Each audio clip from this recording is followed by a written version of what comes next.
Break के बाद एक बार फिर से आप सभी का बहुत स्वागत है। बढ़ेंगे खबरों में। हरियाणा में भारतीय जनता पार्टी युवा मोर्चा के नवनियुक्त प्रदेश अध्यक्ष अक्षुत दहिया ने प्रदेश में बीजेपी युवा मोर्चा के संगठनात्मक बैठकें शुरू कर दी। जेंजी को साथ जोड़ने की बीजेपी युवा मोर्चा की क्या है तैयारियां, इसी को लेकर हिसार में बीजेपी युवा मोर्चा के प्रदेश अध्यक्ष अक्षुत दहिया से खास बातचीत की total news associate editor doctor Mahesh Kumar ने।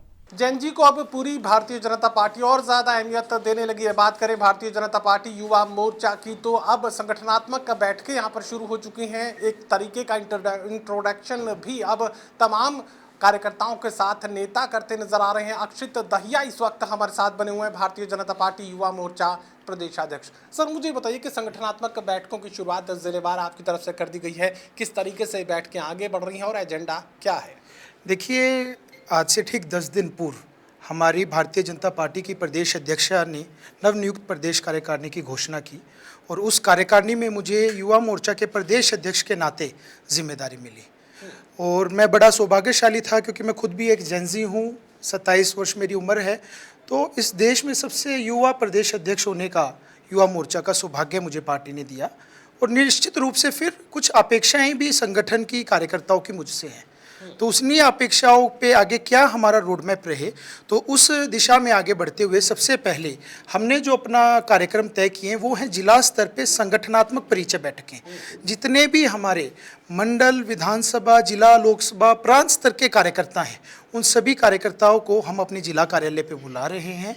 उनसे हम परिचय करेंगे, मैं अपना विस्तृत परिचय उनको दूंगा, उन सभी कार्यकर्ताओं का परिचय मैं लूँगा और उसके बाद समाज में क्या हमारे विषय हो सकते हैं, युवा मोर्चा कैसे समाज को अपने रचनात्मक प्रयासों से एक सकारात्मक दिशा दे सकता है, उन सब पे हम चर्चा करेंगे और सभी 27 जिलों में कार्यकर्ताओं से चर्चा करने के बाद फिर हम एक 5 पॉइंट 10 पॉइंट एक एजेंडा बनाएंगे और उस एजेंडा पे फिर हम आगे अभियान शुरू करेंगे। दिल्ली के जेंजी आंदोलन की सफलता के बाद अब पूरी भारतीय जनता पार्टी जेंजी की चिंता करने लगी है, युवाओं की चिंता करने लगी है। प्रधानमंत्री नरेंद्र मोदी से लेकर हरियाणा के मुख्यमंत्री नायब सिंह सैनी तक और तमाम जो भारतीय जनता पार्टी के दूसरे नेता अब संवाद करते नजर आ रहे हैं अलग अलग यूनिवर्सिटीज में, कॉलेजेस में। अब इस संवाद की जरूरत बीजेपी तो महसूस करने लगी है, तो जाहिर है फिर अब भारतीय जनता पार्टी युवा मोर्चा की अहमियत भी पार्टी में बढ़ने वाली है।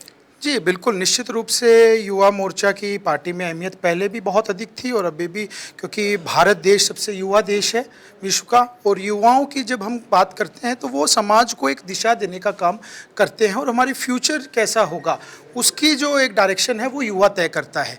और रहा बात इसका कि संवाद, तो संवाद में अगर आज यहाँ युवा मोर्चा का प्रदेश अध्यक्ष हूँ तो ये पार्टी की जो संवाद परंपरा है, इन संगठनों की संवाद परंपरा है, उसी का ही नतीजा था। मैं थोड़ा कॉन्टेक्स्ट दूंगा। 2016 में मैं दिल्ली विश्वविद्यालय में मेरा दाखिला हुआ रामजस कॉलेज में।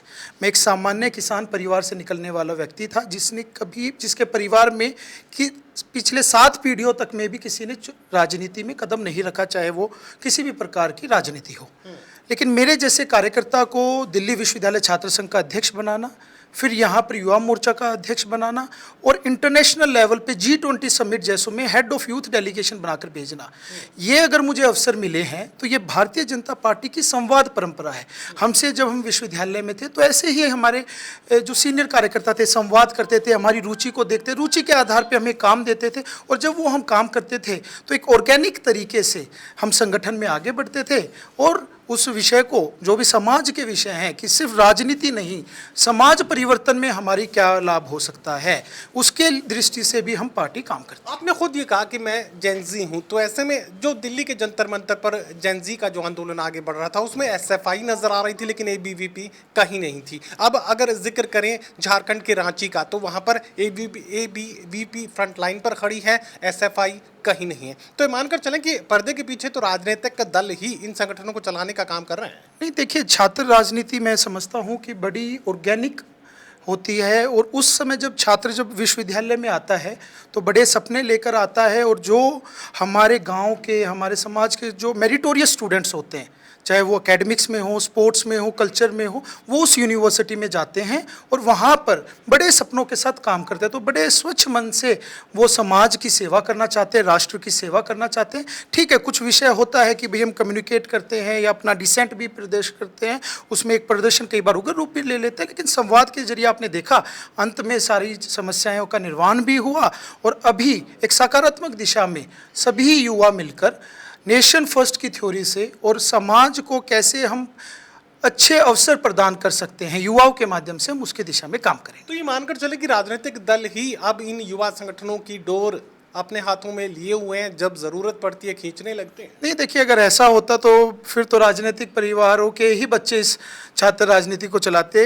हालांकि हरियाणा में अपवाद भी है, क्योंकि अन्य जो छात्र संगठन हैं वो कुछ परिवार के लोग ही चलाते हैं, लेकिन विद्यार्थी परिषद जैसा एक संगठन है वो मुझे नहीं लगता कि किसी राजनीतिक संगठन की बागडोर किसी उसके हाथ में है। मेरा आखिरी सवाल, अब आपको क्या लगता है कि वर्तमान परिस्थितियों में जेन जी को लेकर और खासकर जेन जी से आगे भी जो है युवाओं की बात अगर मैं करूं तो किस तरह की ज़रूरतें इस वक्त युवाओं के सामने खड़ी हैं, देश के सामने चैलेंजेस क्या है और क्या कुछ किए जाने की ज़रूरत है? जाहिर है सरकार आपकी है तो फिर फैसले भी आपको ही लेने होंगे। जी, तो आज का जो हमारा भारत देश है, ये बदलता हुआ भारत है, आगे बढ़ता हुआ भारत है, और इस देश में युवाओं की भूमिका अब इसीलिए अहम है क्योंकि एक सपना इस देश के युवाओं ने लिया है कि 2047 तक हम विकसित भारत का निर्माण करेंगे।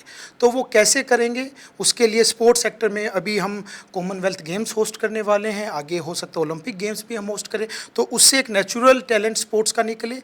जॉब सीकर ना बनकर जॉब क्रिएटर्स भी बने, तो हम देख भी रहे हैं कैसे स्टार्टअप की दुनिया में भारत नंबर 1 पे जा रहा है। और मैं ये मानता हूँ जो भारत का युवा है वो बहुत जल्दी अडॉप्ट कर लेता है। आपने देखा कि डिजिटल इंडिया, मतलब संसद में सीनियर पार्लियामेंटेरियंस विपक्ष के खड़े होकर बोलते थे कि एक मजाक है, क्या एक रेडी वाला डिजिटल पेमेंट कर पाएगा क्या? जो आज तक स्कूल नहीं गया है, कोई दुकान का कर्मचारी, वो डिजिटल पेमेंट करेगा क्या? लेकिन कैसे भारत विश्व में सबसे ज़्यादा डिजिटल पेमेंट करने वाला, ट्रांजैक्शन करने वाला देश मिला, तो ये युवाओं की वजह से ही संभव हुआ। हमारे युवा जब समाज में कोई सकारात्मक बदलाव की बात आती है तो उसमें अपनी सहयोगिता देते हैं। चलिए, टोटल न्यूज़ से बातचीत के लिए शुक्रिया। साफ तौर से भारतीय जनता पार्टी युवा संगठन अब इस बात की अहमियत को समझने लगा है कि संवाद और ज़्यादा ज़रूरी अब होने वाला है और इसी संवाद को बढ़ाने की कोशिश बीजेपी से जुड़े तमाम संगठन करते नजर आ रहे हैं। सहयोगी कमल के साथ doctor Mahesh Kumar, total news, Hisar.